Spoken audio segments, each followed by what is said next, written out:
بسم اللہ الرحمن الرحیم۔ السلام علیکم ناظرین، آج پھر ایک نئی صبح اور ایک نئی کہانی کے ساتھ۔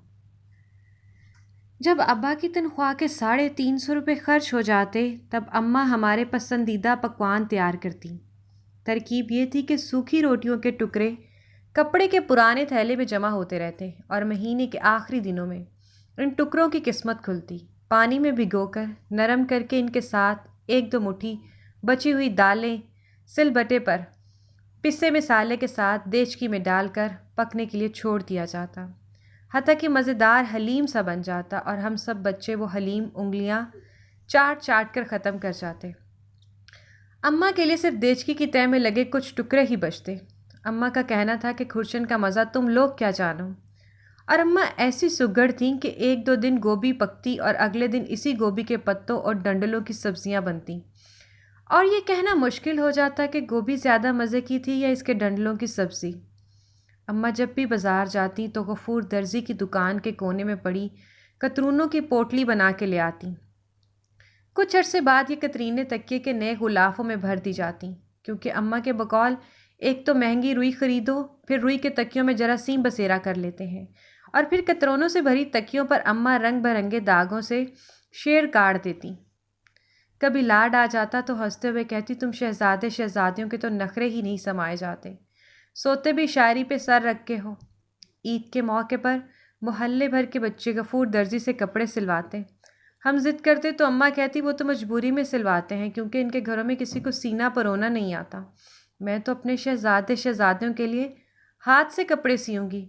جمعۃ الوداع کے مبارک دن ابا لٹھے اور پھولدار چھینٹ کے دو آدھے آدھے تھان جانے کہاں سے خرید کے گھر لاتے۔ لٹھے کے تھان میں ابا اور تینوں لڑکوں کے اور چھینٹ کے تھان میں سے دونوں لڑکیوں کے اور اماں کے جوڑے کٹتے۔ پھر اماں ہم سب کو سلانے کے بعد سحری تک آپا نصیبن کے دیوار میں ملے کوارٹر سے لائی گئی سلائی مشین پہ سب کے جوڑے سیتی۔ آپا نصیبن سال کے سال اس شرط پہ مشین دیتی کہ ان کا اور ان کے میاں کا جوڑا بھی امی ہی سی کے دیں گی۔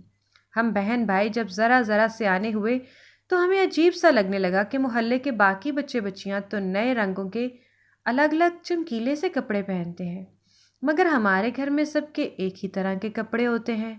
مگر اماں کے اس جواب سے ہم مطمئن ہو جاتے کہ ایک سے کپڑے پہننے سے کنبے میں محبت قائم رہتی ہے، اور پھر ایسے چٹک مٹک کپڑے بنانے کا آخر کیا فائدہ جنہیں تم عید کے بعد استعمال ہی نہ کر سکو۔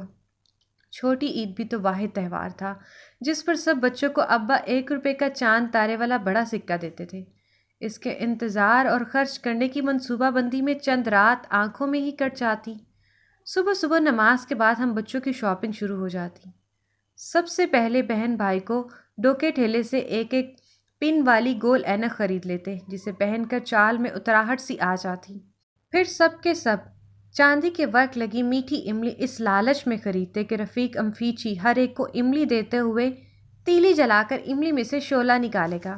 پھر خانہ بدوشوں کے خوانچے میں بھرے مٹی کے کھلونوں اور رنگین کاغذ اور بانس کی لچکدار تیلیوں سے بنے گھگو گھوڑے کی باری آتی۔ آخر میں بس اتنے پیسے بچتے کہ سوڈے کی بوتل آ سکے۔ چنانچہ ایک بوتل خرید کر ہم 5 بہن بھائی اس میں باری باری ایک ایک گھونٹ لیتے اور نظریں گاڑے رہتے کہ کہیں کوئی بڑا گھونٹ نہ بھر جائے۔ پیسے ختم ہونے کے بعد ہم دوسرے بچوں کو پٹھان کی چھری والی بندوق سے رنگین اور مہین کاغذ سے منڈے چوبی کھانچے پر لگے غبارے پھوڑتے بڑی حسرت سے دیکھتے رہتے۔ بندر یا ریچھ کا تماشا بھی اکثر مفت ہاتھ آ جاتا، اور اوپر نیچے جانے والی گول چوبی جھولے میں بیٹھنے سے تو ہم سب بہن بھائی ڈرتے تھے، اور اس کا ٹکٹ بھی مہنگا تھا۔ بقرہ عید پہ سب کے ہاں قربانی ہوتی سوائے ہمارے، مگر یہاں بھی اماں کی منطق دل کو لگتی کہ جو لوگ کسی وجہ سے دنیا میں قربانی نہیں کر سکتے ان کے بکرے اللہ میاں اوپر جمع کرتا رہتا ہے، جب اوپر جائیں گے تو ایک ساتھ سب جانور قربان کریں گے انشاءاللہ۔ ایک دفعہ گڑیا نے پوچھا، اماں کیا ہم جلدی اوپر نہیں جا سکتے؟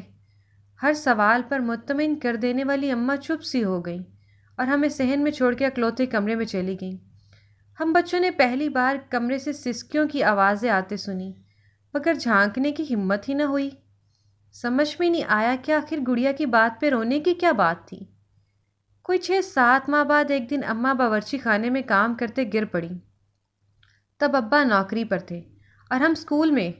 گھر آ کر پتہ چلا کہ آپا نصیبن اماں کی چیخ سن کے دوڑی آئیں اور پھر گلی کے نکڑ پر بیٹھنے والے ڈاکٹر محسن کو بلا لائیں۔ ڈاکٹر صاحب نے کہا کہ اماں کا دل اچانک ساتھ چھوڑ گیا ہے۔ تدفین کے بعد ایک روز گڑیا نے میرا بازو زور سے پکڑ لیا اور یہ کہتے ہوئے پھوٹ پڑی کہ خود تو اوپر جا کر اگلی عید پہ اکیلے اکیلے بکرے کاٹیں گی اور ہمیں یہاں چھوڑ گئی ہیں۔